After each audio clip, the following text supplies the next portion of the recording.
Alleluia. Dia faly miarabantsika rehetra indray tonga anatin'izao fotoana izay iarahantsika eto isaky ny alarobia hariva, ahafahantsika indray mandre ny tenin'Andriamanitra. Dia ny hafatra tsy misy kilema izany izay ataoko hoe fahasoavana lehibe ho antsika ny mandre an'izany foana isaky ny fotoana tahaka an'izao nefa nasana antsika mba hanokatra hatrany ny fotsika satria matoa Andriamanitra mbola manome antsika fahasoavana tahaka an'izao dia tena te hitany fanahintsika izy tia hanazava antsika hatrany hatrany izy nao antsika koa izay manaraka mivantana tsy tapaka izao fotoana izao dia misaotra anao izay satria fantatra hoe Andriamanitra koa mamangy anao ary manazava antsika tsiraray avy amin'ny fotoana na ny andro izay ahafahantsika manaraka izao fotoana izao dia tena makasitraka ny tompony amin'ny zavatra rehetra satria fantatro fa vaninandro farany izao efa tombotra ny fiavian'ny tompo dia manome anjara ao antsika ny tompo dia ny teniny zany ilay teny madio ilay teny izay tsy misy kilema araka nambaran'ny tenin'Andriamanitra izay ampitany tompo amintsika tsiraray avy dia ndao hanararoatra hatrany isika tena hanokatra amin'ny fotsika ny amintsika rehetrarehetra satria fantatro fa hanararoatra ny zavatra rehetrarehetra mbola omeny tompo do tsika hitsangana dia hivavaka dia hametraka nyity fotoana ty ampelantanan'ny tompo indray amin'ity hariva ity Alleluia. Tompo makasitraka ary misaotra ny amin'ny fahasoavana izay mbola omena ao anay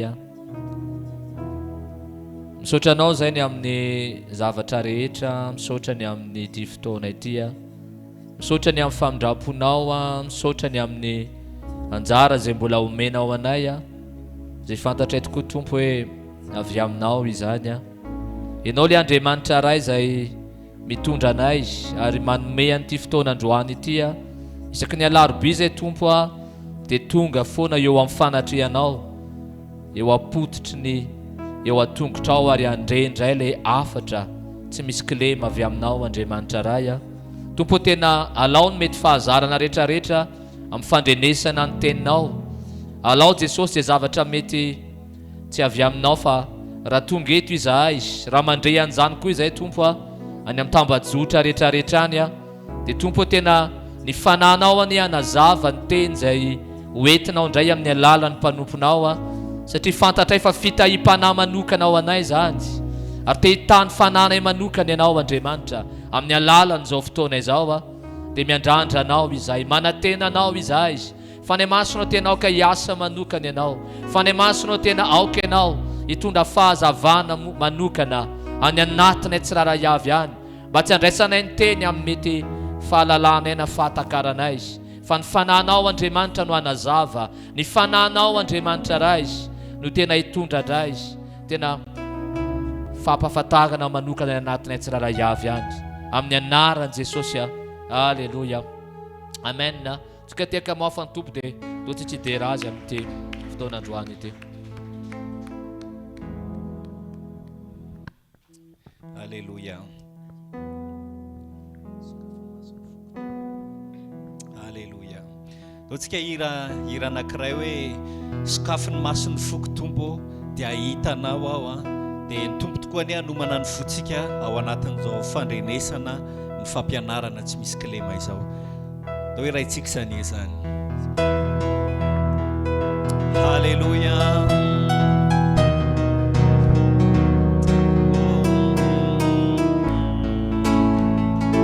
Alleluia.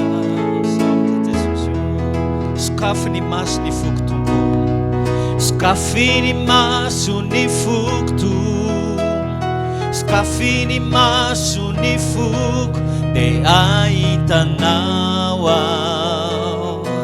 dia ahitanao sokafiny maso ny foko, kafiny maso ny foko, sokafiny maso ny foko dia ahitanao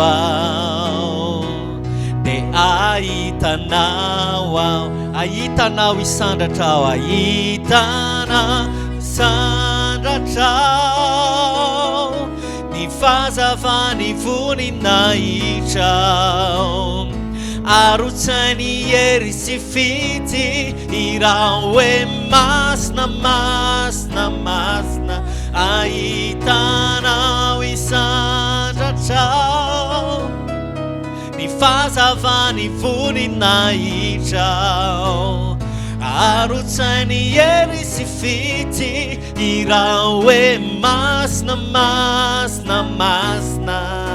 Sakafo ny maso ny foko tompo, sakafo ny maso ny foko tompo, lazao zany sakafo ny maso ny foko de ahitanao ao, de ahitanao ao, ahitanao, ahitanao isandratra ao, ny fahazavany voninahitra ao, arotsainy hery sy fity iraha hoe masina ahitanao, ahitanao isandratra ao, ny fahazavany voninahitra ao, arotsainy hery sy fity iraha hoe masina masina masina masina masina masina masina masina masina masina masina masina de ahitanao ao, masina masina masina masina masina masina masina masina masina masina de ahitanao ao, ahitanao isandratra ny fahazavany voninahitra arotsainy hery sy fity iraha hoe masina masina masina. Alleluia, alleluia. Banjina ny fahatsaranao tokoa zay tompo, izay zay taranaka novidinao Andriamanitra, taranaka zay nalainao any tenanao, tena feno fankasitrahana zay ty anaty lalany fonay ny amin'ny fitiananao anay Jesosy, afaka mibanjina ny voninahitra ao, afaka manantona ny fanatrehanao, ary amin'ny fo miankohaka sy manetry tena no anatonanay anao androany.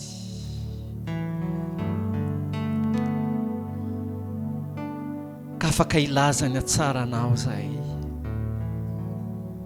akasitraka anao ny amin'izay rehetra nomenao anay, ny amin'ny fiainana zay natolotra ao anay. Alleluia.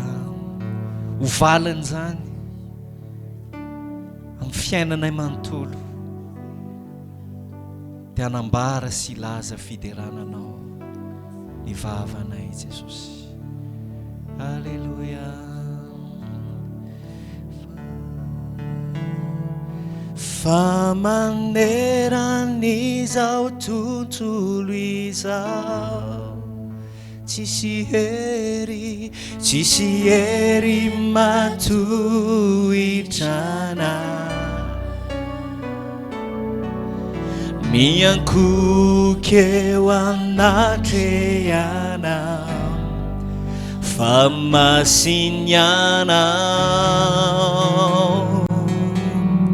fa hatramizay Fahatramizay mandrakizay tsy miova raha ny herinao zavaboary rehetra manaiky anao fa masiny anao ndao iraintsika hoe masiny anao. Alleluia.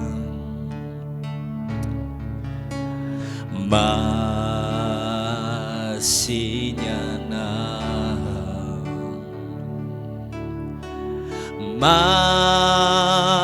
masiny anao, masiny anao andriamanitro tsy misy ny toana fa masiny anao, siny anao. Alleluia. Masiny anao, masiny anao andriamanitro kumisandratay andao tsika iterazy androany fa manerana izao tontolo izao fa manerana izao tontolo izao tsisy hery matohitranao miankoke ho anatrehanao fa masiny anao fahatramizay fahatramizay mandrakizay tsy miova raha ny herinao zavaboary rehetra boary rehetra nao mbola hirany zany izany ihany tsika androany a tena lazao zany amin'ny fotsika rehetra androany tompo manerana fa manerana izao tontolo izao tsisy hery tompo ry matohitranao miankoke ho anatrehanao fa masina ianao fahatramizay tompo fahatramizay mandrakizay tsy miova raha ny herinao zavaboary rehetra boary rehetra manaiky anao fa masiny ndao avelantsika andeha zany fekery zany a diterany tompo tokotsika androany. Alleluia. Jesosy o misandraty anao tompo iza tokony matohitra ny herinao Jesosy raray zay tompo jery anao amin'ny maha-olombelona anay kanefa tompo ny mahandriamanitra anao ny fahalebiazanao dia tsy takatry ny sainay Jesosy tena ambony loatra ianao tsy misy azo oarina aminao tsy misy azo ampitahaina aminao tsy misy tafajoro eo anatrehanao na inona mety fahamahizinana na inona mety hery hanohitra anao Jesosy tsy misy matohitra anao fa lehibe ianao tompo. Alleluia. Lehibe ianao tompo ianao ny faratapony indrindra Andriamanitra lehibe Andriamanitra mahery anio ny fonay tompo dia mibanjina anao lay Andriamanitray lay tomponay. Alleluia. Fa hatramizay ka ho mandrakizay, tsy miova raha ny herinao. Alleluia. Zavaboary rehetra manaiky anao, fa masiny anao. Zavaboary rehetra, zavaboary rehetra manaiky anao, fa masiny anao. Alleluia. Totsika iteaka mafon'ny tompo. Amen. Afaka mahazo toerantsika. Roantsika dia hiaino ny toyan'ny fampianarana tsy misy kilema hatrany hatrany zay tena fahazavana lehibe ilain'ny kristianina amin'izao vaninandro farany izao. Dia tena manasa antsika rehetra nokatra ny fotsika indray androany satria tena arena ny tenin'Andriamanitra. Amen. Fiadiana etsika miatrika amin'ny andro mahory ny tenin'Andriamanitra. Ireo manana fahazavan'ny tenin'Andriamanitra isika dia afaka miatrika ny andro mahory isika. Amen. Dia andao anaraka an'izany tsika dia manasa antsika rehetra ihany koa izay manaraka anay mivantana amin'izao fotoan'izao manasa anareo izay hanokatra ny fonareo anatin'ny fandrenesana an'izao tenin'Andriamanitra izao. Samita ny tompo daholo. Voninahitra ho an'ny tompo noho izany loha hevitsika amin'ity marain'ity mahakasika ny fampianarana tsy misy kilema dia momba ny ady ara-panahy. Izay loha hevitra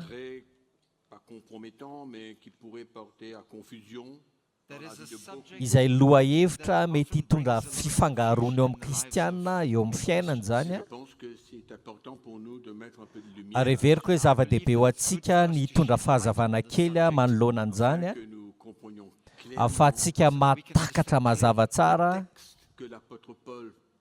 an'ireo andinin-tsoratra masina izay nolazain'ny apôstôly Paoly izay mahatonga ny olona hevitra fa ny kristianina dia mila miditra ao anatina ady izay fanaovana amin'ny devoly ary everiko hoe izany no mila hitondrantsika fahazavana mba tsy hisy na dia ray amintsika aza ao anatin'ny fifangaroana mba hazava ny zavatra rehetra ary mba ho azontsika mazava tsara ny toerantsika ao amin'ny Kristy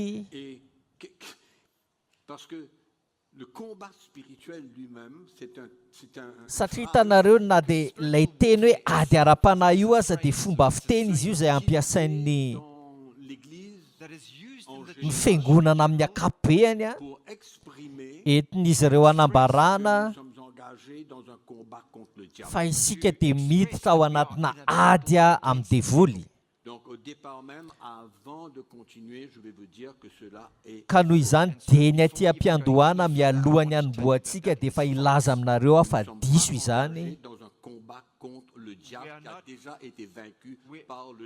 fa isika dia tsy mirotsaka ao anatina ady izay fanaovana amin'ny devoly izay efa resin'ny tompo raha teo ary afaka hanazava an'izany mazava tsara isika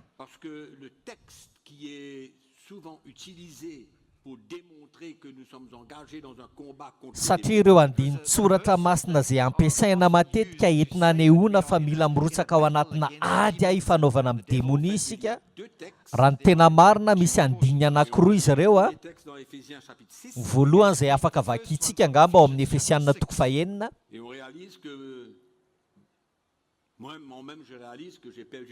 za manokana dia tena tonga saina fa very fotoana maro aho tamin'ny fiadiana amin'ny devoly miezaka mamatotra azy tsy ampihetsika azy anidy amin'ny gadanandro devoly rehetra izay misy mba ahafahany asan'Andriamanitra mandroso Donc voyons cela un petit peu Dia andao jerentsika kely zany androany. dans Éphésiens chapitre 6 à partir du verset 10. Ao amin'ny Efesianina toko fahenina dia ny andinin'ny fahafolo. Au reste, fortifiez-vous dans le Seigneur et par sa force toute puissante. Farany, mahereza ao amin'ny tompo sy amin'ny herin'ny faherezany. Revêtez-vous de toutes les armes de Dieu afin de pouvoir tenir ferme contre les ruses du diable. Tafio avokoa ny fiadin'Andriamanitra mba ahazonareo hifatra amin'ny fanangolen'ny devoly.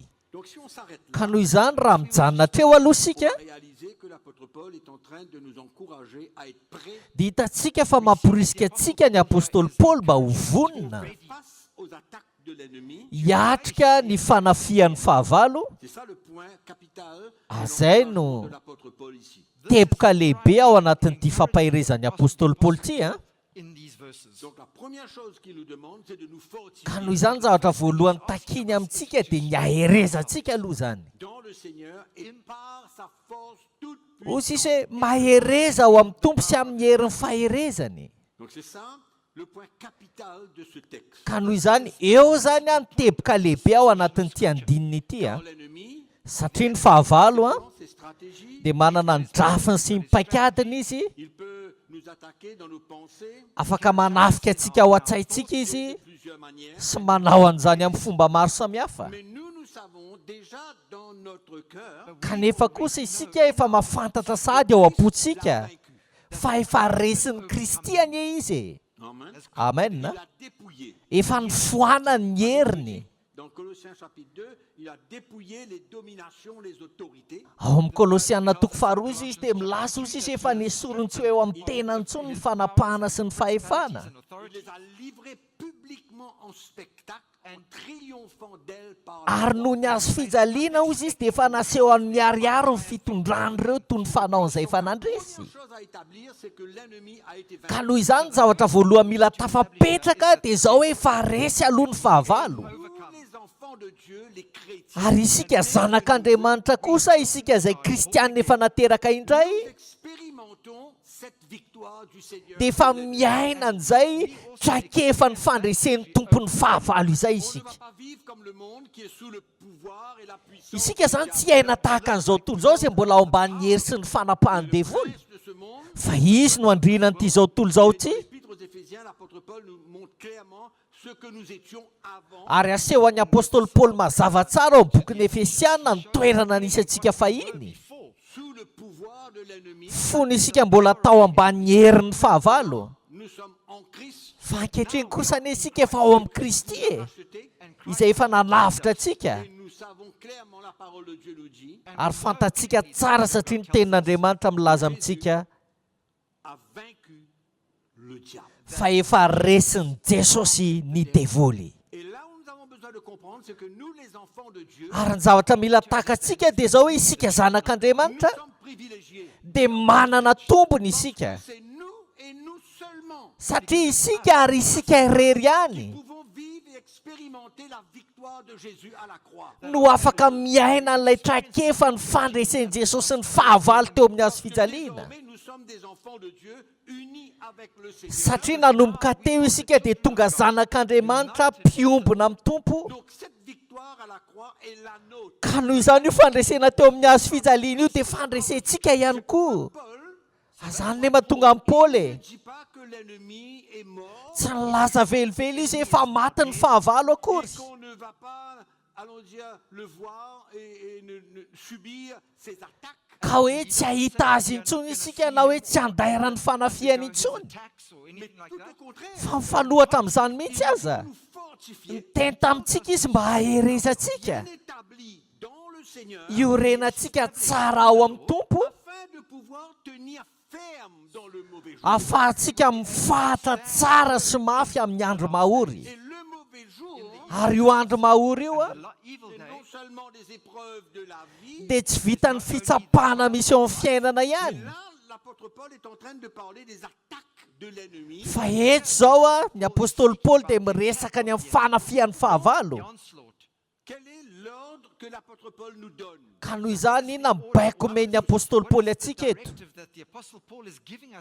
De nous fortifier afin d'être prêts. dia zao hoe ny aherezantsika ahafahantsika ho vonina Afin d'être prêts pour contrecarrer ses plans. vonina mba hanohatra ny drafiny Contrecarrer ses attaques. hanohatra an'ireo fanafiany Différentes manières. izay miseho amin'ny endrika maro Souvent, c'est au niveau de notre pensée.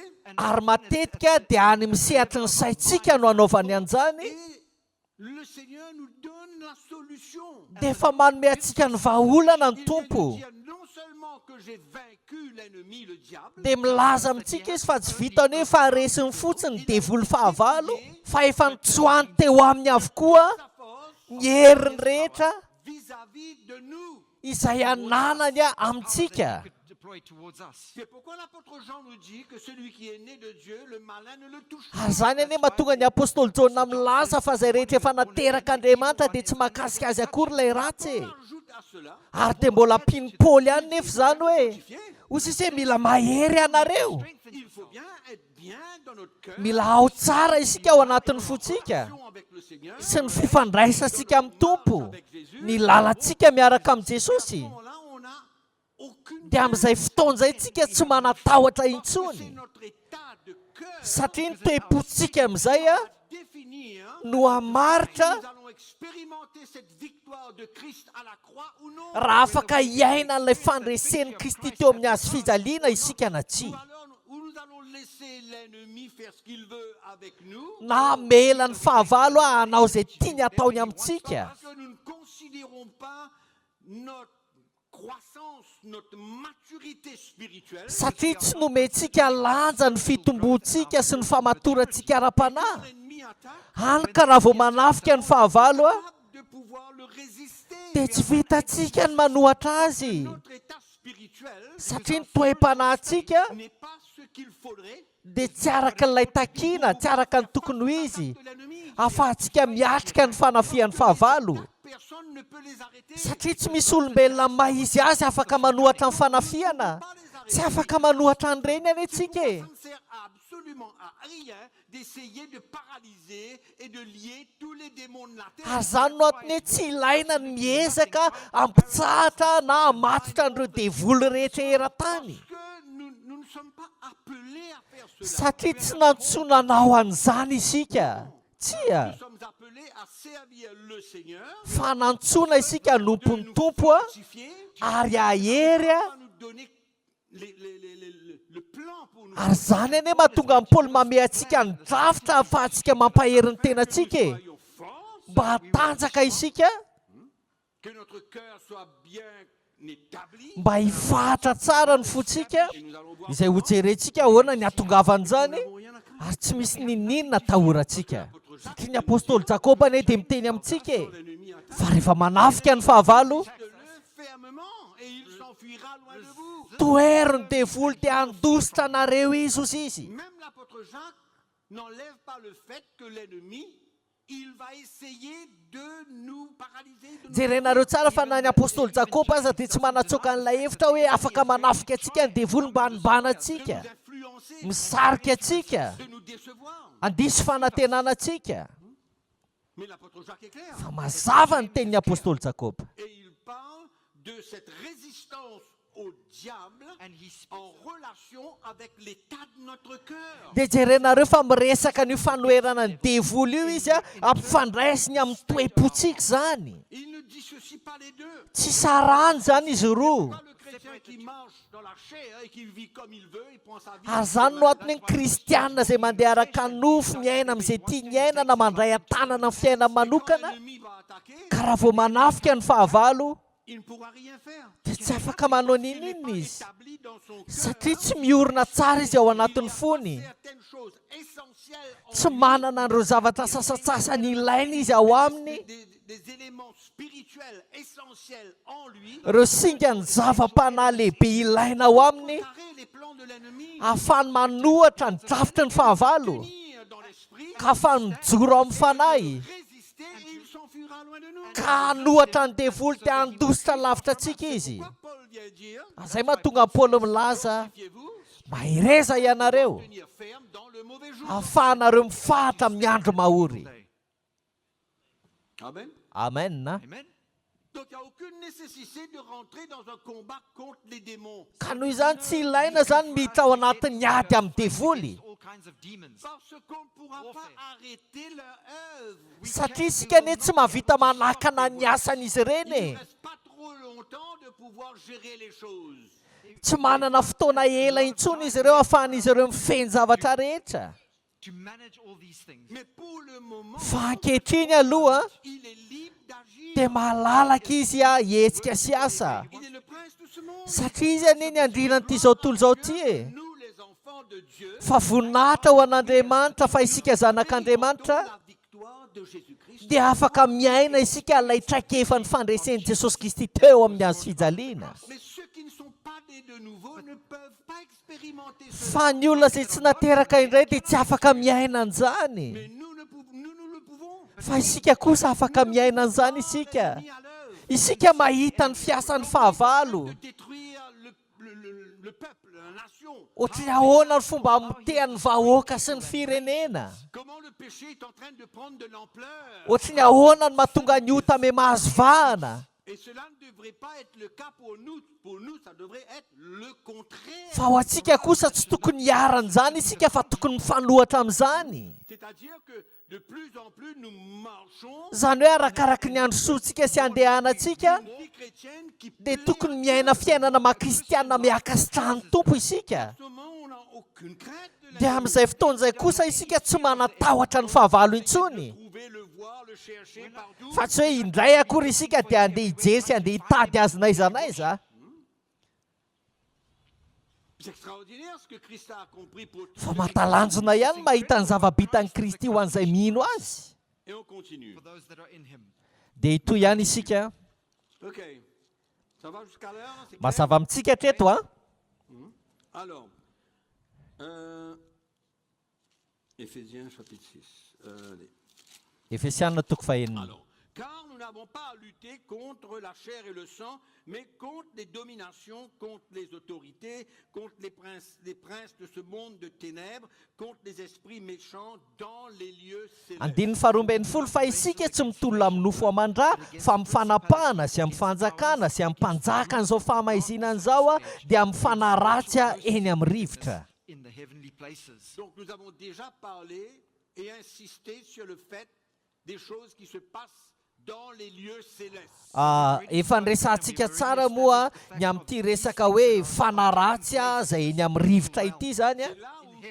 C'est là où tout est administré par l'ennemi, par le diable. Eny amin'ny rivotra eny zany no tena misy ny fanapahana sy ny fanjakan'ny devoly fahavalo. Organise ses plans Eny izy mamolavola ny drafiny pour détruire le monde, mba mitehany an'izao tontolo zao, pour affecter les chrétiens. mba handotona ny C'est kristianina. là où les choses se passent. Any ny zavatra rehetra mitranga. C'est extraordinaire de croire que nous, les chrétiens, nous pouvons arrêter ce qui se passe dans les lieux célestes pour le moment. Dia tena mahatalanjona ihany ny finoana hoe isika kristianina hono a avita ampitsahatra ny zavatra mitranga eny amin'ny rivotra eny ankehitriny. Paralyser tous les démons, tous les mauvais esprits. On est paralysés. Hoe fehezintsika paralizentsika daholo ny démonie sy ny fanaratsy eny amin'ny rivotra Bind him.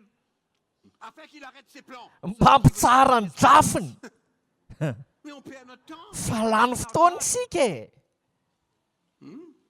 On perd notre temps. Lany fotoana isika. Pour le moment, les choses se passent dans les lieux célestes, l'organisation de tout ce qui se passe sur la terre. Fa mandraka ankehitriny aloha dia mitranga eny amin'ny rivotra ny zavatra rehetra ny famolavolana ny drafitra rehetra ho an'ity zao tontolo zao ty. Affecter le monde, Mba hikasihana sy handotona zao tontolo zao.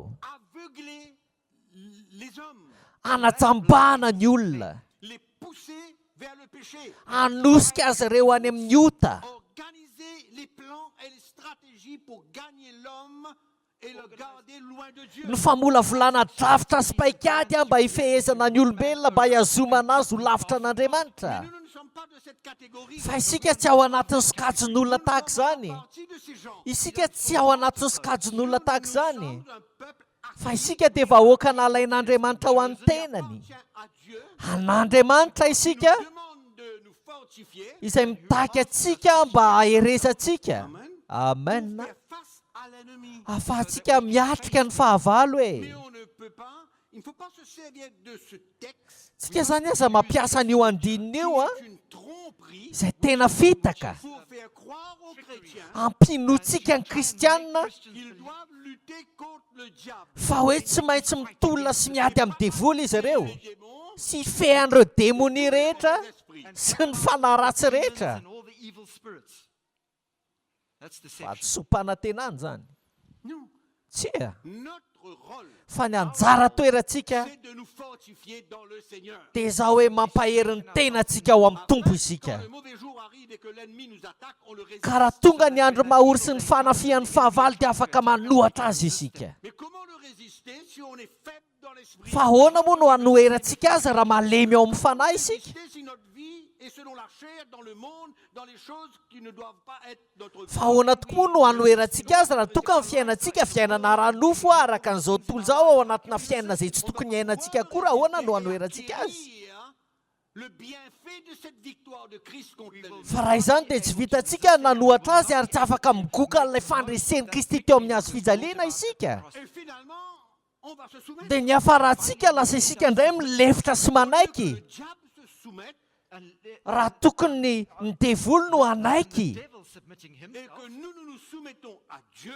ary isika kosa dia manaiky Et an'Andriamanitra. finalement, notre état spirituel qui est pauvre, Fa ny hafarany a dia ilay toe-panahintsika izay mahantra, End of the day, parce que nous n'avons pas pris du temps satria tsy mba naka fotoana isika pour fortifier notre vie. nampaherezana ny fiainantsika. Nous vivons dans des situations catastrophiques. Dia indro isika fa tojo anatina traga farak'izay mikorotana Et on indrindra. voit le chrétien écrasé par les choses de la vie. tous Dia les mahita jours. kristiantsika resan'ireo zava-mitranga misy eo amin'ny fiainana isan'andro.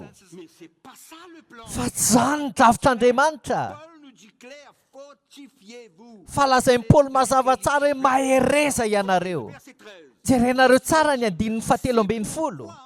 Prenez toutes les armes de Dieu afin de pouvoir résister dans le mauvais jour. Voilà la clé. Ary noho izany dia raiso avokoa ny fiadian'Andriamanitra mba ahazonareo hanohitra amin'ny andro mahory. Io ny fanalahidy.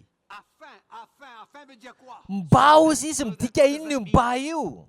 De pouvoir avoir la solution Ahafahanareo mahazo ny vahaolana zany. si vraiment dans notre cœur on est prêt Raha toka vonona tokoa isika ao anatin'ny fontsika, à prendre les armes de Dieu. handray an'ilay Et on fiadian'Andriamanitra. va voir quelles sont ces armes. Dia hojerentsika hoe inavy ireo fiadiana ireo.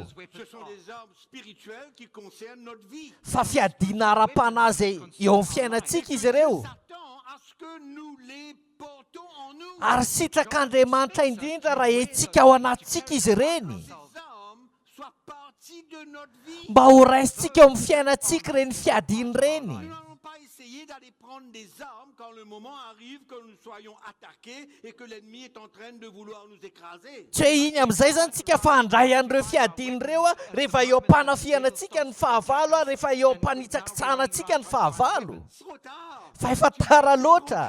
Efa tara loatra. Nous avons besoin de nous conditionner Fa mila mifeny tenantsika isika ara-panahy. et de prendre les armes de Dieu Ka mandray an'ireo fiadian'Andriamanitra pour résister dans le mauvais jour. mba ahazonareo hanohitra amin'ny andro mahoro ozy izy. Qu'est-ce que Paul dit? Inona lazain'i Paoly eto?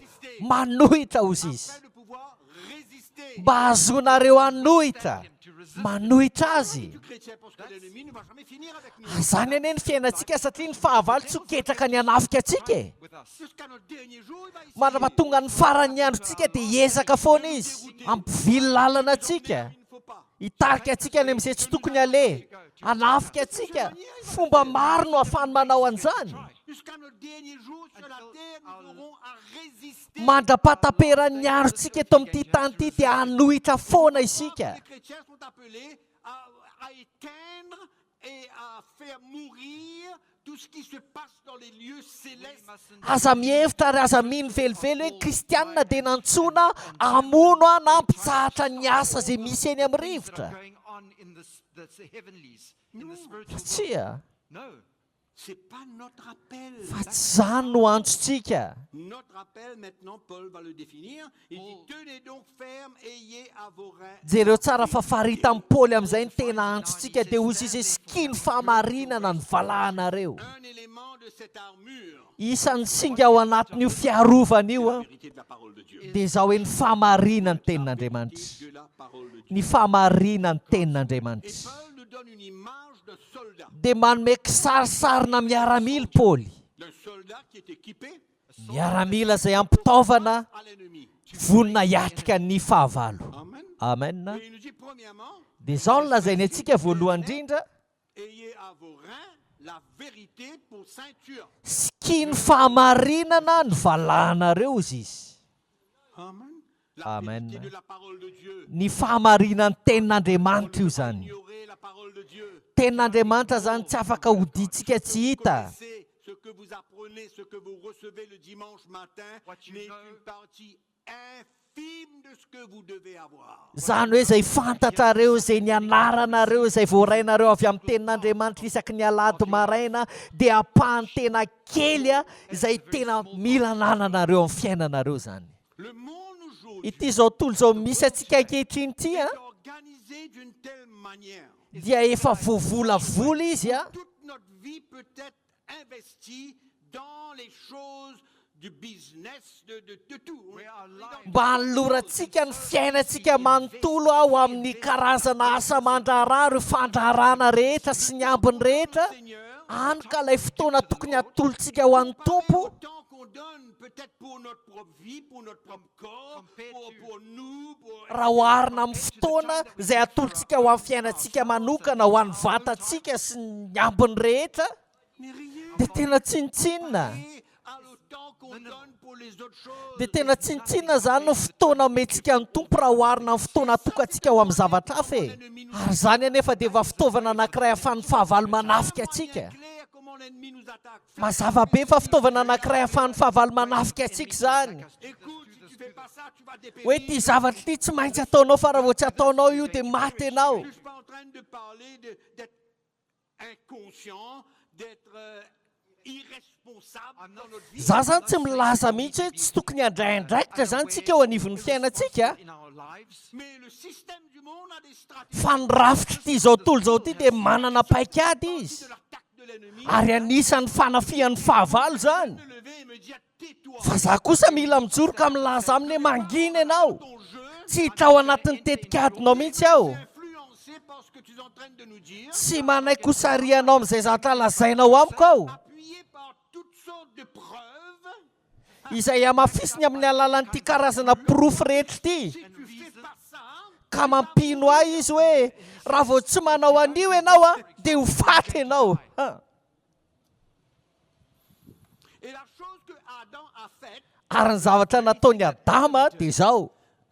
Dieu lui a dit, ne fais pas ça. Hoy Andriamanitra taminy aza manao an'izao ianao. Il a fait exactement la chose contraire à ce que Dieu lui demande et il est Dia mort. nefa ilay zavatra mifanohatra tamin'ny nagatan'Andriamanitra taminy mihitsy no nataony dia maty Ce izy. fruit, tu mourras. Raha mihinana amin'ity voankazo ity ianao dia ho faty tokoa. L'ennemi nous dit maintenant, Dia ino koa ny fahavalo fa miteny amintsika? pas ce que tout le système du monde prévoit pour toi, tu vas mourir. Hoe raha vao tsy ataonao ihany koa izay takiany rafitra ity zao tontolo zao ity dia ho faty ihany koa ianao. Et on dit, oui chef. Dia iny ihany koa ianao fa miteny hoe eny tompoka, eny sefo. C'est ça qu'on fait. Tsy zany ve ny ataontsika?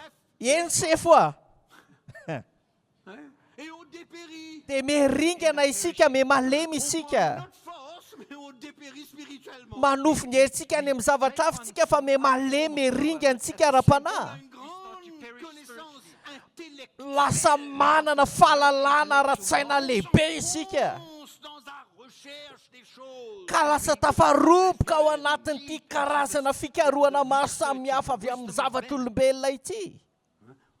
Il ne faut pas croire quand on parle de démons, Aza mieritreritra ianareo fa hoe devoly sy fanaratsy ny resahantsika. on parle des choses qu'on a besoin de chasser. Fa ny zavatra resahantsika dia ireo zavatra mila roasintsika. De cette manière, Satria amin'ny fomba ohatr'izany no hanafihan'ny fahavalo antsika any anatin'ny saintsika. Ary laingany isika. qui sont fausses, qui ne sont pas vraies. Ataon'izay inoditsika zavatra diso. Beaucoup de chrétiens imbéciles. And that's why Ary we zany are no antony hoe many maro ny Christians kristianina no adala. stupid. Na raha miteny mahitsitsy kokoa dia zao hoe vendrana. Tu dois faire ça, tu dois faire ça, tu dois faire ça, tu dois faire ça, c'est trop cher. You need to do this. Ty tsy maintsy ataonao, tsy maintsy ataonao, ty tsy maintsy hitanao valan'ity fikarohany ity. Dia mety hafaropoka hatrany hatrany isika. Kanefa ty baiboly ty tsy misokatra mihitsy. That remains Mikatona foana ty baiboly ty. Je connais à qui je m'adresse. Fanta tsara ny olona resahako androany a. Exactement les choses qui se passent. Fantatra ny zavatra mitrangy e. Tsy miara-miaina aminareo an-tranonareo fa fantako ka. Aoka tsisy olona andiso ny zavatra lazaiko fa fantatro tsara ka. what happens. La Bible est Fa mikatona tsy misokatra io baiboly io. fermée dans notre maison. Mikatona tsy tafiditra ao an-tranontsika ny tory lalan'Andriamanitra. Remplie de moisis, Feno lomotra de poussière. ary feno vovoka.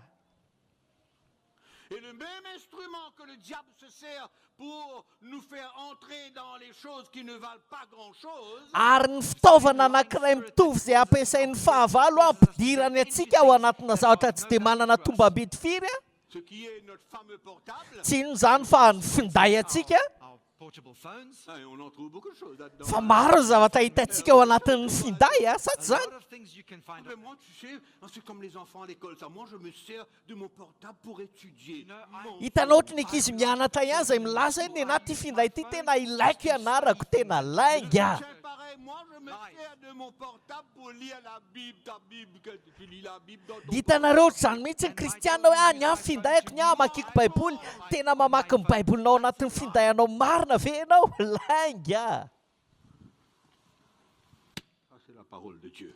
Fa io dia tenin'Andriamanitra Je io. dois me donner à la vérité. Ary mila manolotra ny tenako amin'ny famarinanao. Que Jésus a résisté au diable dans le désert, il a dit, il a été écrit. Tahaka ny nanoeran'i Jesosy ny devoly tany eny efitra, za ihany koa mila milaza hoe fa voasoratra hoe. Amen. Amen. Hein? Et nous, on n'a rien. Qu'est-ce que c'est écrit? Mais je ne sais pas ce qui est écrit, moi. Allô, frère Antoine.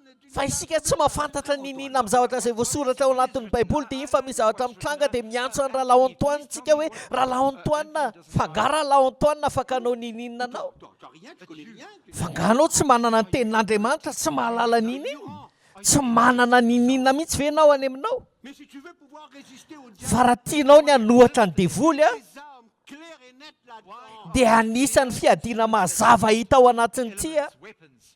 Ceinture de la dia ny fisikinana ny fahamarinana. parole de Dieu. Tsy ino zany fa ny tenin'Andriamanitra. Ah, j'ai pas le temps. C'est Ka zany hoe tsy manam-potoana ary zay indrindra ilay zavatra tiako lazaina eto a.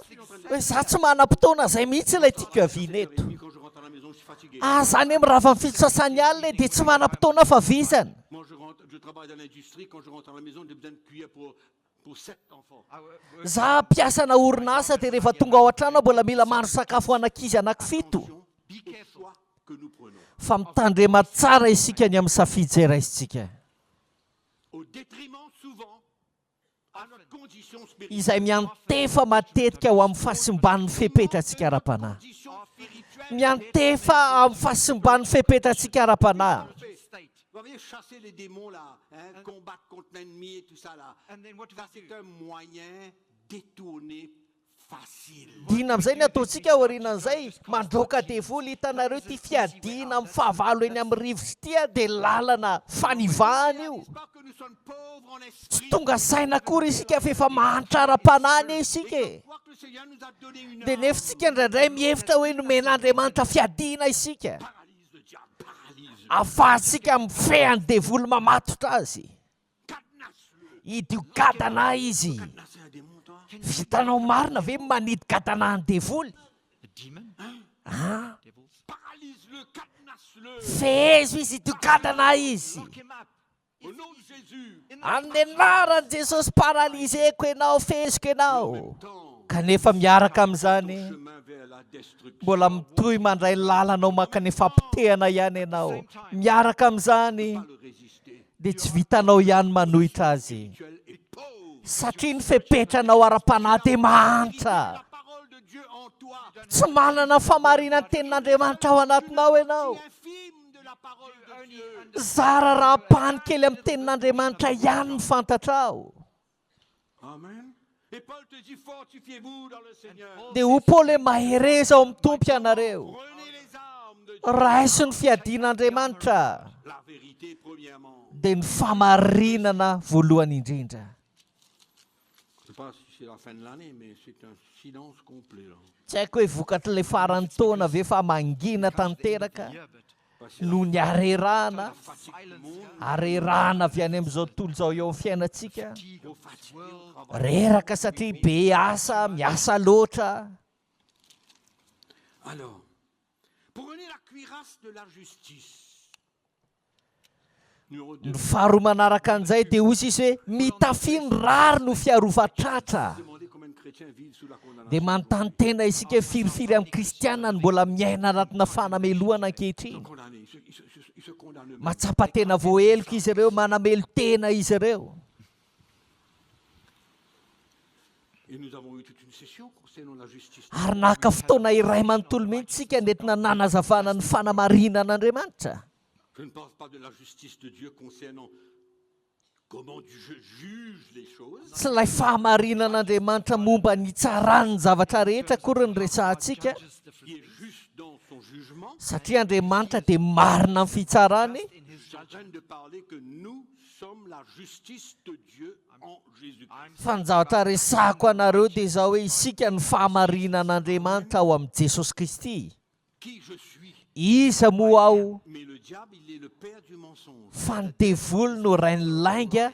Amen. Et Amen. quand tu fais des erreurs, quand tu tombes, il va te dire tu n'es pas digne de continuer. Ary rehefa manao fahadisoana sy lava ianao dia izao no lazainy aminao hoe tsy mendrika ny hanohy intsony Ce que tu ianao. as fait est trop dangereux et trop sérieux. Zava-doza sy matotra loatra ny zava-bitanao. Ça, ce genre de choses-là, Dieu a un problème de pardonner. Raha amin'io karazany zavatra nataonao io dia sarotsarotra amin'Andriamanitra ny hamela heloka anao. Même vient nous dire c'est trop terrible ce que tu as fait en tant qu'un Eny mety vitany devoly mihitsy aza miteny aminao hoe ama kristianina anao dia mahatsiravina loatra io zava-bitanao io. pas la justice de Dieu en eux. Ka noho izany maro amin'ny kristianina ny tsy miaina an'ilay fahamarinan'Andriamanitra ao anatiny. righteousness of God in them.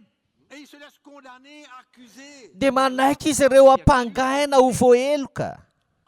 Il faut continuer un peu. Aloha angamba antsika hitohy hatrany a. Mettez pour chaussure à vos pieds le zèle que donne l'évangile de paix. Ary kiraroy ny fahavonona mpanavy amin'ny filazantsara ny fihavanana ny tongotrareo. Chrétiens isolés sur eux-mêmes. Maro ny kristiana ny mikatona amin'ny tenan'izy ireo manokana, mikatona ireo. Tout ce qui est important pour eux, c'est leur propre vie à Ny eux. zava-dehibe amin'izy ireo dia tsisy afa-tsy ny fiainan'izy ireo manokana ihany. L'organisation de leur propre vie. Ny fandaminan'izy ireo sy ny programma amin'ny fiainan'izy ireo ihany ny fantany. Et sont pas prêts à sortir un peu de leur confort et à aller partager la parole de Ary tsy Dieu. vonona mihitsy izy ireo hiala kely ao anatin'ny mahazatra azy mba hizara ny tenin'Andriamanitra. Donne l'évangile de paix. Fa hozy izy hoe kiraroy amin'ny fahavonona mpanavy amin'ny filazantsara ny fihavanana ny They tongotrareo. keep on shod with that. Prenez par-dessus tout cela le bouclier de la foi. Ary ho fanampon'izany rehetra any dia tany ny finoana ho On ampinga. ne peut pas vivre Fa isika dia tsy afaka miaina sans une foi, allons dire, dépendante de Dieu. raha tsy miaraka amina finoana andao lazaina hoe miankina tanteraka amin'Andriamanitra. Et la Bible nous dit, Izao no lazainy baiboly antsika, jereo tsara. vous pouvez éteindre les traits enflammés du mal. Finoana ho ampinga izay azonareo hamono ny zanatsipika amin'ny rehatra rehetra izay alefa n'ilay ratsy. Je suis en train de vous parler, de vous montrer les plans stratégiques de l'ennemi. Ny zavatra tiako aseho aminareo izany dia ireo plana sy paikadiny fahavalo. Pouvoir éteindre. Ozy izy azontsika hamono. Votre Bible dit pareil comme moi là. Mitovy amin'ny lazain'ny baiboliko ve lazain'ny baibolinareo?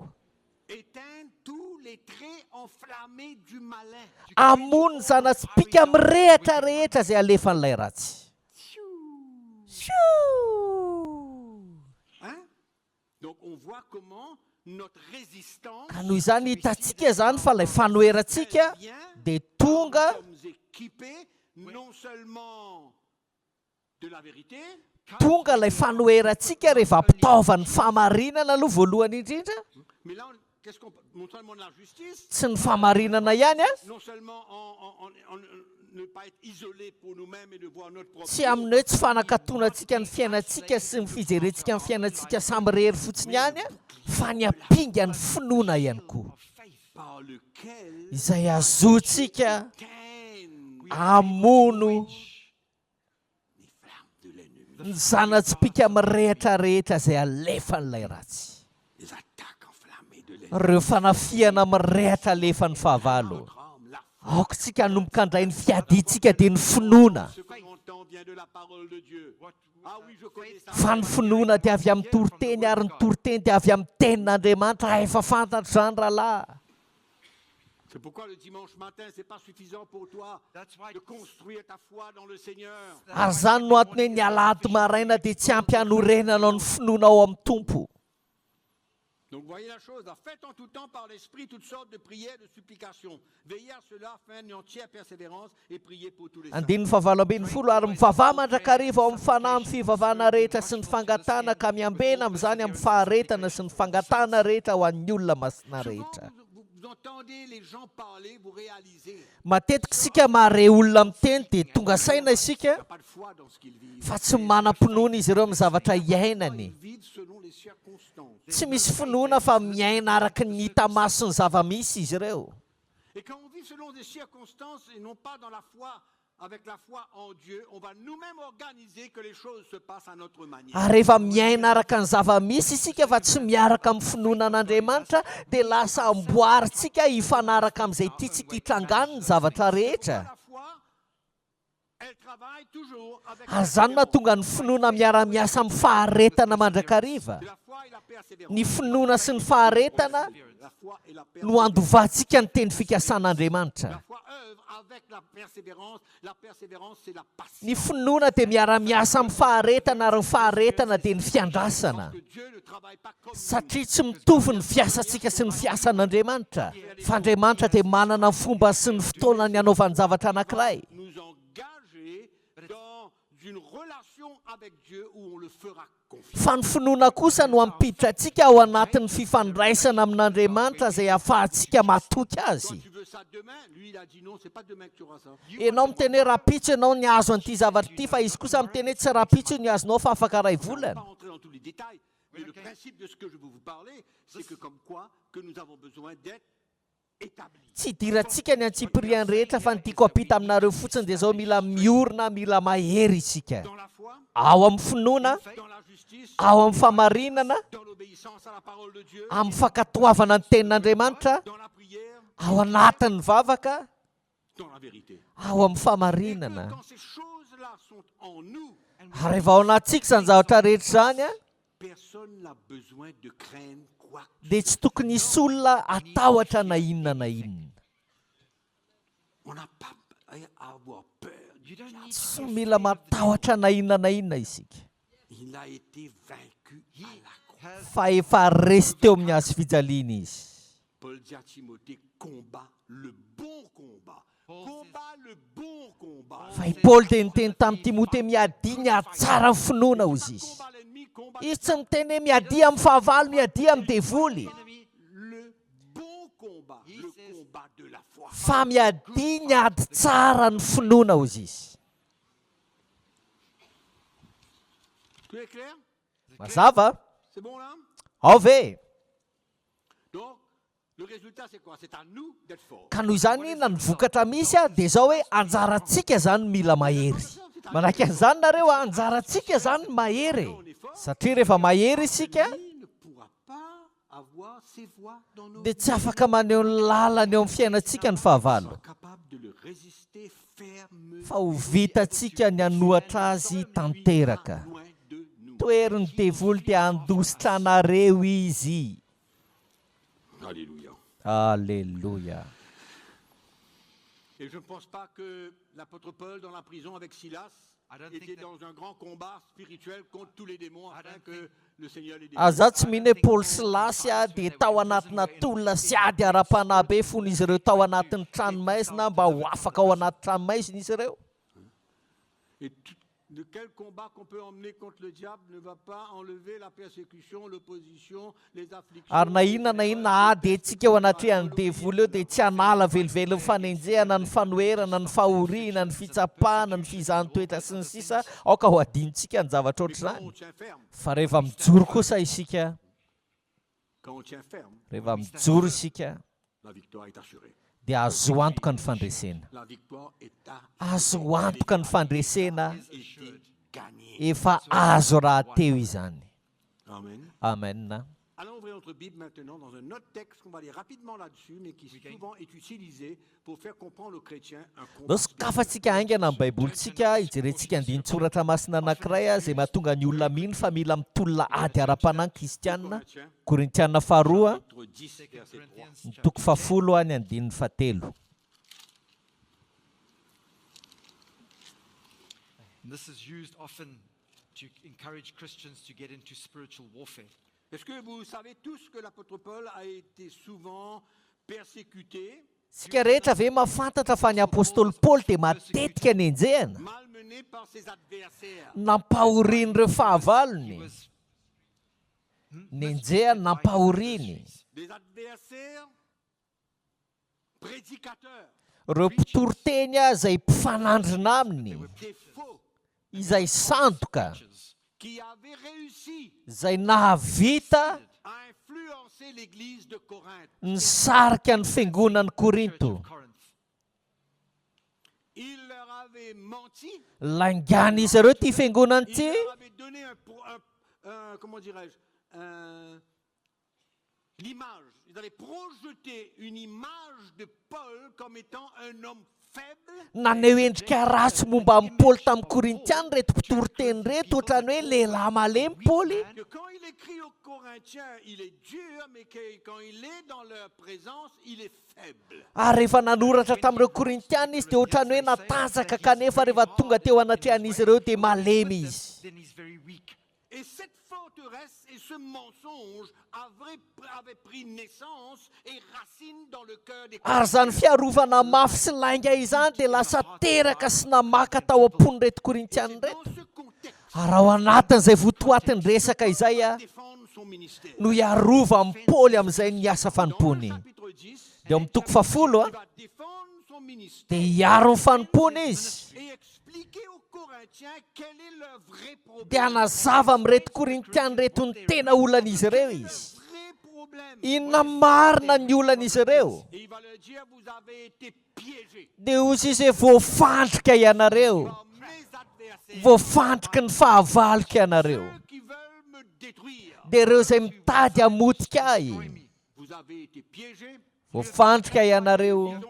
Lisons le verset 3. Dia andao vakitsika ny andininy 7. Non, verset 1. Andininy voalohany, C'est clair, clair, clair. mazava ny votoatin'ity toko ity. One, in fact. Moi, Paul, je vous prie par la douceur et la bonté de Christ, moi humble d'apparence quand je suis au milieu de vous, et plein de hardiesse à votre égard quand je suis éloigné, je vous prie, lorsque je serai présent, de ne pas me forcer à recourir avec assurance à cette hardiesse dont je me propose d'user contre quelques-uns qui nous regardent comme marchant selon la chair. Ary ny tenako izao Paoly dia mananatra anareo amin'ny hamoram-panahy sy ny fandeferan'i Kristy dia izaho izay manetry tena hony raha eo anatrehanareo fa say aminareo kosa raha tsy eo. Dia mangataka aho mba tsy ho say rehefa tonga amin'ny fatokisana izay kasaiko asahiana amin'ny sasany izay manao anay ho mandeha araka ny nofo. Flesh. Donc, Paul était accusé d'avoir une relation avec les Corinthes, une relation émotionnelle et une relation dans la chair. Ka noho izany Paoly dia nampangaina ho nanana fifandraisana ara-pihetsepo sy ara-nofo tamin'ireto Korintiana reto. Relationship of emotional relationship and a relationship in the flesh. Et c'est là où il vient dire, si nous marchons dans la chair, nous ne combattons pas selon la chair. Dia eo amin'izay izy vao milaza hoe fa na dia velona amin'ny nofo azy izahay dia tsy mba miady araka ny nofo ario no andiny lehibe Si eto. nous marchons dans la chair, nous ne combattons pas selon la chair. Fa na dia velona amin'ny nofo azy izahay dia tsy mba miady araka ny nofo. According to the flesh. Alors l'interprétation est celle-ci. Dia toy izao amin'izay fandikan'ny olona azy. Si Paul ne marchait pas ne combattait pas selon la chair, donc il combattait selon l'esprit, donc il était dans un combat contre izao zany ny andikany olona azy hoe raha tsy niady tamin'ny nofo Paoly a dia miady amin'ny fanahy izy zany noho izany, ka midika izany a fa raha miady amin'ny fanahy izy dia miady amin'ny devoly izy zany. and evil spirits. Et il confirme cela. And he Dia confirms amafisiny Les zany. armes avec lesquelles nous combattons ne sont pas charnelles, mais elles sont puissantes par la vertu de Dieu pour renverser des Fa forteresses. tsy avy amin'ny nofo ny fiadian'ny tafika fa mahery amin'Andriamanitra andrava fiarovana mafy. Fiarovana mafy, lainga ary zavatra tsy misy akory. Voilà où le peuple de Corinthe était rendu. Tany ny hafarany reto vahoaka ny Korinto ireto. Des forteresses, des mensonges contre l'apôtre Paul. Fiarovana mafy sy lainga anoerana ny apôstôly Paoly. Donc les armes avec lesquelles nous combattons ne sont pas charnelles. Fa tsy avy amin'ny nofo ny fiadian'ny tafika. On ne va pas entrer dans toutes sortes de discussions et de toutes sortes de bagarres contre ces gens. Zahay zany tsy hitra anatina ady hevitra na ady lahy amin'ireto olona ireto. Nos armes sont puissantes pour renverser les forteresses. Fa mahery amin'Andriamanitra kosa hozy izy ny fiadianay andrava ny fiarovana mafy. Nous renversons les raisonnements. Fa mandrava ny fisainana. Voyez où il est en train de venir. Voyez où est on dirait la base même de son. Hitanareo ve ny tiany atongavana eto? Forteresse, mensonge, raisonnement. Fiarovana mafy, lainga, fisainana. Et c'est contre cela que l'apôtre Paul va se lever. Ary anoerana an'izany indrindra no antony joroan'ny apôstôly Paoly. Il vient dire, je ne vais pas me lever pour aller me battre contre ces faux docteurs ou ces faux apôtres ou ces faux serviteurs. Dia hozy izy hoe za tsy hijoro ka hiady amin'ireto mpampianatra sandoka na apôstôly sandoka na reto mpanompon'Andriamanitra sandoka Moi, reto. une autre arme. Fa manana fiadiana hafa kosa Les aho. armes avec lesquelles nous combattons, elles ne sont pas charnelles, Dia hozy izy hoe fa tsy avy amin'ny nofo ny fiadian'ny tafika. mais elles sont puissantes pour renverser les raisonnements but they are en vous, les mighty Corinthiens. in Fa mahery amin'Andriamanitra zany andrava fiarovana mafy ao aminareo ry Korintianina. Et il dit, And he says, Izao no lazainy a. renversons les raisonnements et tout auteur qui s'élève contre la connaissance de Dieu, et nous emmenons quoi? Toute pensée, raisonnement, forteresse, mensonge. Dia hozy izy efa mandrava ny fisainana sy ny zavatra avy rehetra izay atsangana hanohatra ny fahalalana an'Andriamanitra izahay ka mamabo ny hevitra dia miverina indray hoe ny hevitra ny fiarovana mafy ny lainga. Il ne parle pas de démons là. Tsy miresaka démoni velively izy ao anatin'io. he's not speaking about demons, Tsy zany mihitsy ny resaka eto. fighting demons. Not in this case. Il dit nous renversons Hozy izy efa mandrava. raisonnement et tout auteur qui s'élève contre la connaissance de Dieu, It says we contre cast la lumière de l'évangile. Mandrava ny fisainana sy ny zavatra avy rehetra izay atsangana hanohatra ny fahalalana an'Andriamanitra izahay zany hoe izay manohatra ny fahazavan'ny filazantsara ka mamabo ny hevitra rehetra naiky an'i the Kristy. obedience of Christ. Donc nous sommes prêts. Écoutez ce que Paul dit. And now he Nous goes on sommes to say, prêts aussi à punir toute désobéissance lorsque votre obéissance sera Dia no tsara lazain'i Paoly ary vonona maliny tsy fanarahana rehetra izahay rehefa tanteraka ny fanarahanareo na tanteraka ny fankatoavanareo.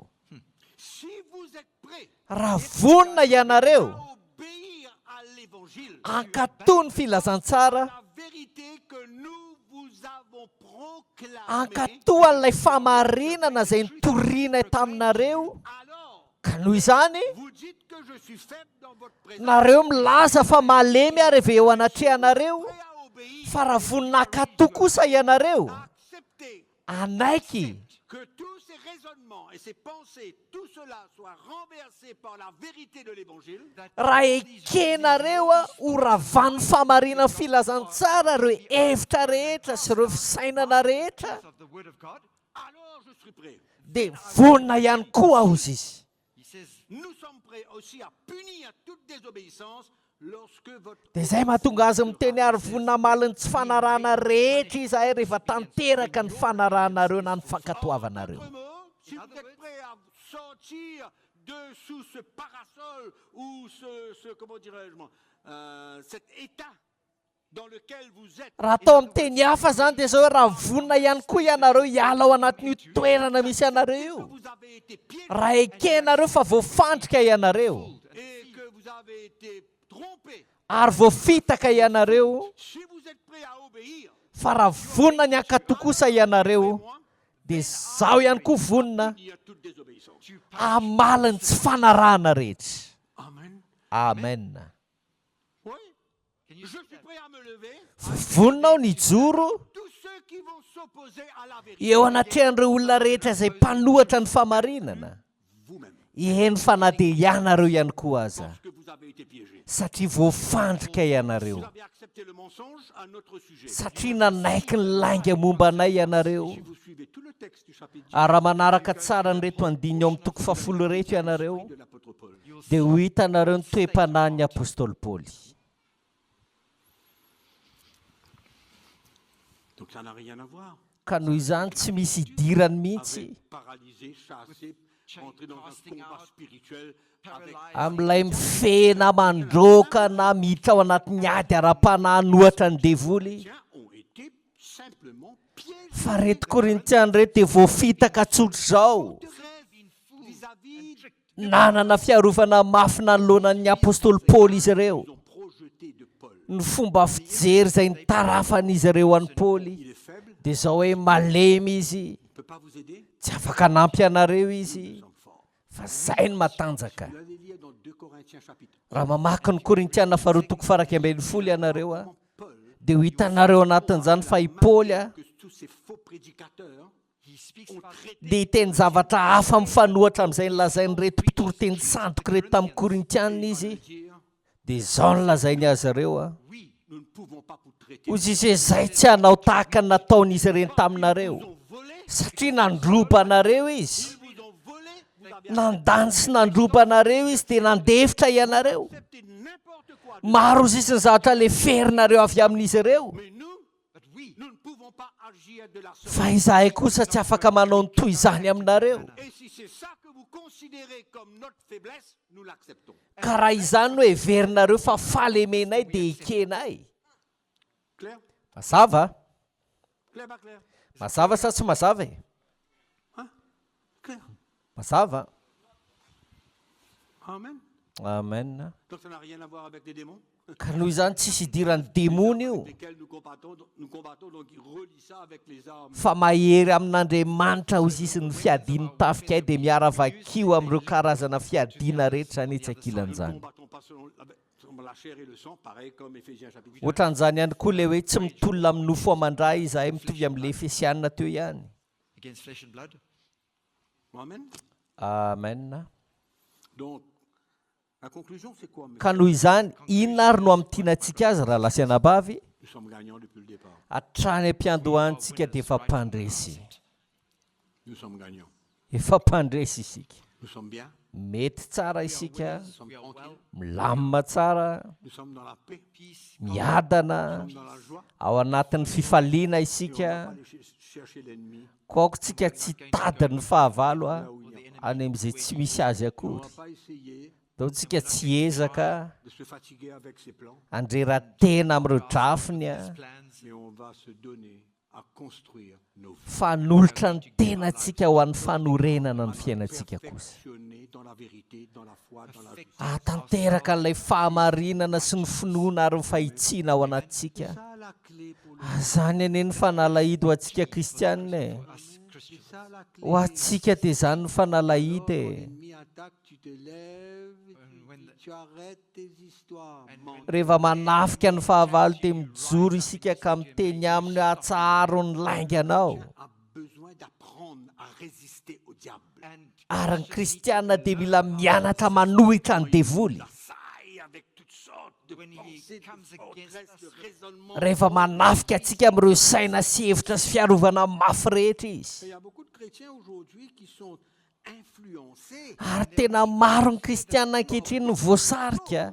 sans réaliser que ce sont les ruses du diable. Voasarika na zavatra maro ary mampalahelo tsy tonga saina izy ireo hoe lainga ny devoly avokoa n'izy ireny. Ils ne peuvent pas discerner Tsy mahavita mamantatra izy ireo. parce que cette chose-là, c'est pas trop spirituel ça, donc c'est pas un hoe problème. ty zavatra ity tsy dia ara-panahy loatra noho izany tsy misy olana. Problem. Mais cette même chose qui ne paraît pas être spirituelle est une ruse du diable pour t'entraîner là. Fa io zavatra izay lazainao tsy dia ara-panahy io indrindra dia fitaky ny devoly io a mba hisariana anao tafaroboka ao anatin'izany. T'éloigner de la parole de Dieu, t'éloigner de ta communion avec Dieu. Hanalavirana anao amin'ny tenin'Andriamanitra sy ny fiombonana amin'Andriamanitra. Et tu ne peux plus te lever, résister contre ses plans Dia iny fa tsy vitanao intsony manohatra azy sy ny drafiny et arrêter. ka mijanona tsy manao an'ilay izy intsony. Ce matin, ça n'a rien à voir, mais bon, ce matin, qu'on a besoin de trier maintenant. That's why I said Comment earlier l'ennemi, on, dans ses ruses, nous a entraînés dans beaucoup Ny zavatra mila ataontsika amin'ity marain'ity dia ny manasivana an'ireo fitaka rehetra nentin'ny fahavalo izay nisariany atsika. peut-être pas considérés comme péché, d'accord? that are Ok. perhaps not Izay ekena mety hoe tsy fahotana ny sasany, mety tsy fahotana ilay izy. Mais c'est un gros obstacle dans ma vie. Kanefa tena zakana lehibe ho ao amin'ny Le fiainako. diable est tellement content. Ary dia tena faly ny devoly a. Perfectionne-toi. Aoka ianao hatateraka ny tenanao. Aoka ianao hatateraka ny tenanao anatin'izany. affect yourself. Hatateraka ny tenanao anatin'izany.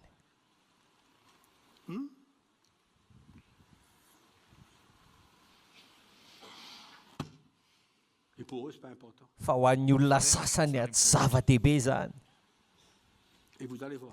Ary ho hitanareo a, Et vous voyez ary efa hitanareo raha teo que les chrétiens fa ireo kristianina qui sont en train de, comment dire, essayer de se débattre dans l'eau, ils sont en train de couler. izay mitolona mafy ao anatin'ny rano mba tsy hiletika dia mitolona mafy izy ireo kanefa efa miletika. Drowning. Qui sont-ils? Iza moa izy ireny? Qui sont-ils? Iza moa izy ireny? Quelles sont leurs armes spirituelles dans leur vie? Inona ny fiadiana ara-panahanan'izy ireo amin'ny fiainany? Quels sont leurs états de cœur vis-à-vis de ce que Paul dit, de se perfectionner, de se fortifier? Aiza ho aiza izy ireo anatrehan'ilay toe-po izay nolazain'ny apôstôly Paoly hoe mila misy asany fahatanterahana ao anaty a, mila mahery izy ireo. Aiza ho aiza izy ireo anatrehan'izay toe-po izay? Azonareo ve ny tiako C'est lazaina? comme ça qu'on retrouve des chrétiens à terre. Ohatr'izany anie mahatonga antsika mahita kristianina resy tanteraka e. Parce qu'ils ne peuvent pas se tenir fermement. Satria tsy mahavita mijoro tsara izy ireo. They cannot. Ils rentrent dans les... Tsy mahavita izy ireo dia aleo ny miditra ao anatin'ny drafitry ny fahavalo. C'est bon pour ça, c'est bon pour ça, c'est bon pour ça. It's Ah, mety daholo reto rehetra rehetra e.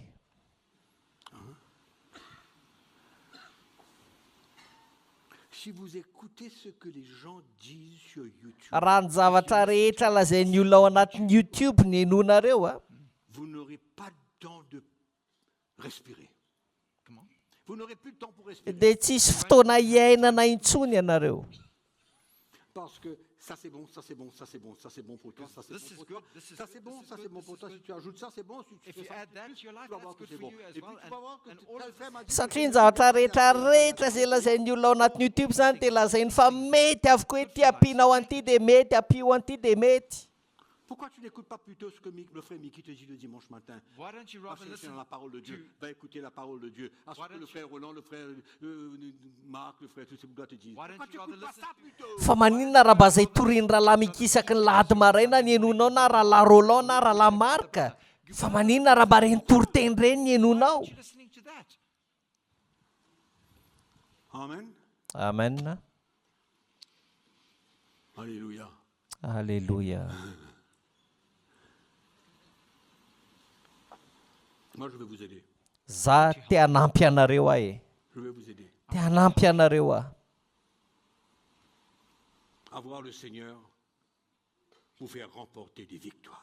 Hanananareo an'ny tompo marina ka hazonareo fandresena. Le monde, Zao tontolo zao a, le système sy ny rafiny géré par le diable. izay fezin'ny devoly. Le système du monde est géré par le diable. Ny rafitra rehetra eto amin'ity zao tontolo zao ity dia ny devoly mife azy.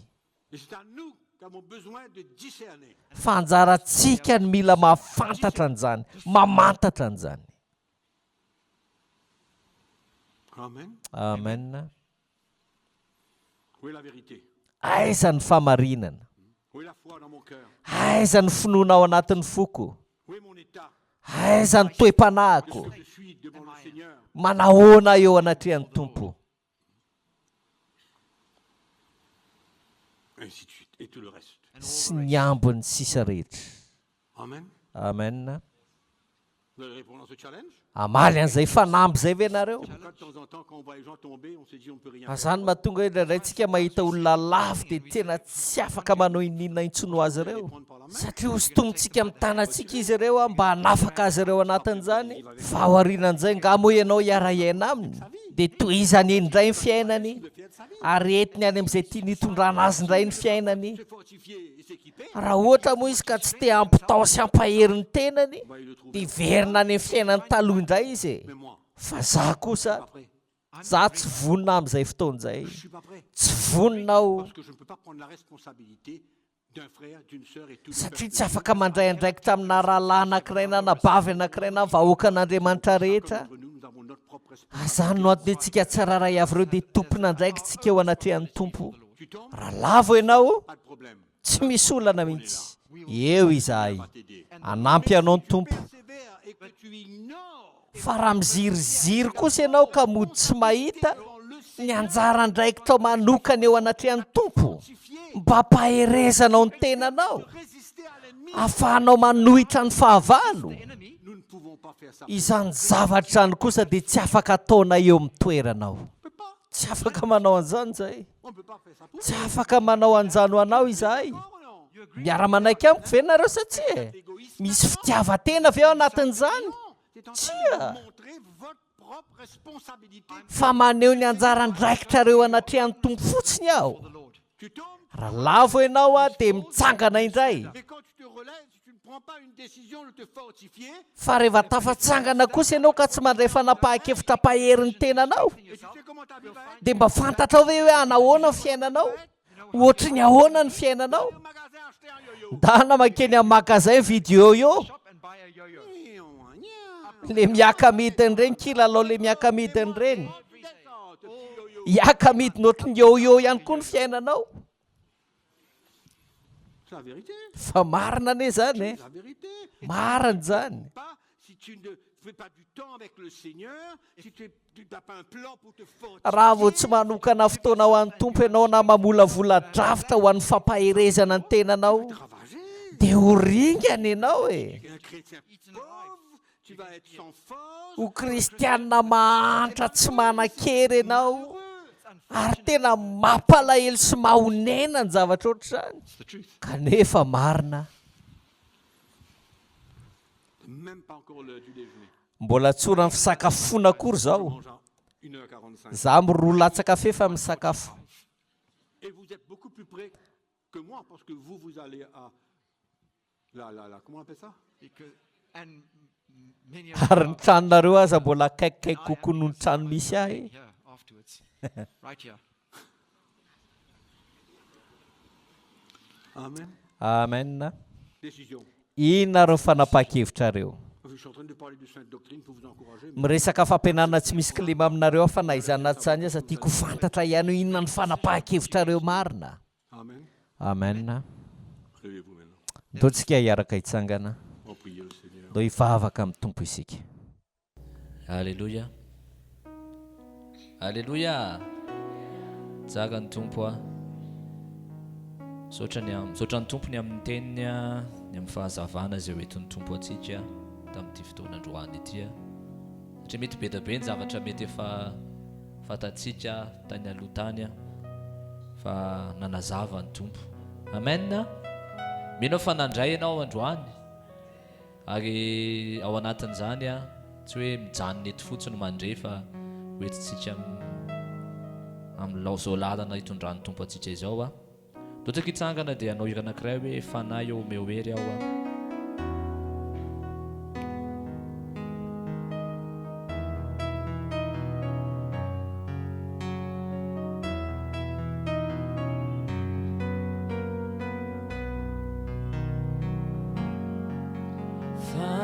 Fanahy o mehoery aho, fanahy velombelomia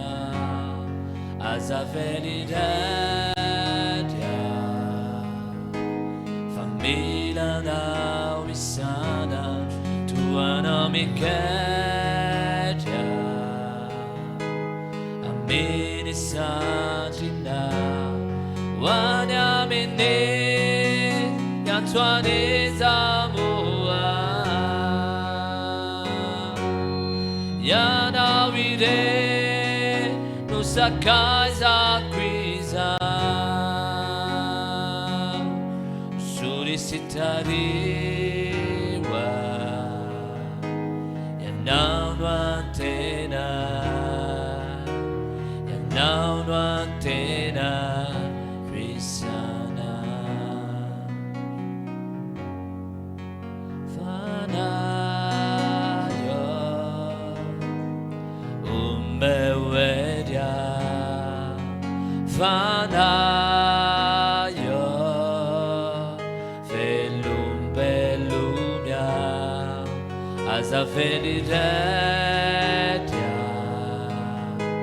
família não isana tua nome queria a mini santina wanya mini ya tua desamua ya na wire nusa casa quesa surisitariwa yanauno antena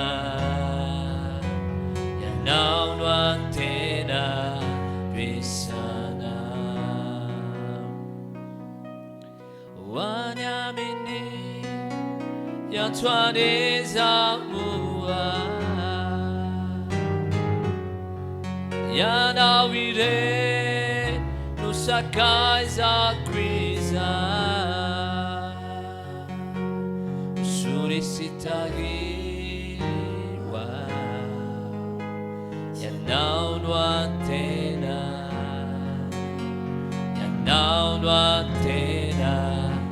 pisana surisitariwa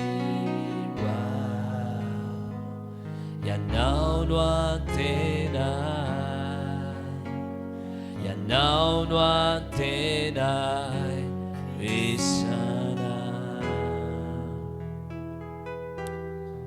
raha io mankasitraka feno anao izay sotrany amin'ny fahazavan'ny teninao izay manazava izy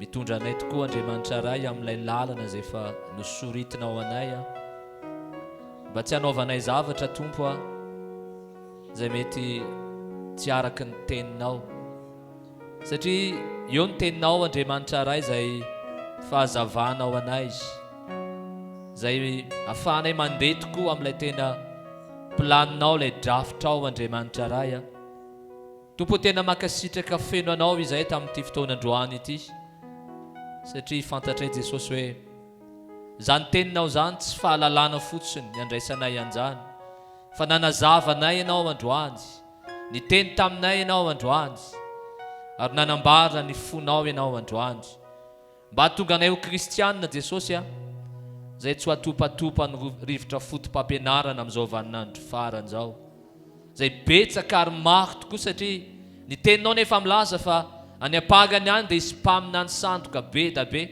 isy mpampianatra sandoka be da be zay mety hitondra teny tahaka ny hoe izy zany nefa drandray Andriamanitra ray vao maika mandreraka anay kanefa androany tompo nalefanao ny teninao lay afatra tsisy kilema lay fahamarinanao ahafahanay fiangonanao Andriamanitra ray tena mijoro ary tena mandeha marina aminao amin'izao vaninandro faran'izao raha eo mankasitraka ary mamerina ny voninahitra feno anao izahay misaotra Jesosy eo alleluia amen zay fotoanantsika dia mankasitraka anao zay manaraka mivantana trany izao fotoana izao dia tahin'Andriamanitra tsika tsara raha avy nametraka ny mandram-piona ho antsika indray tahiny tompo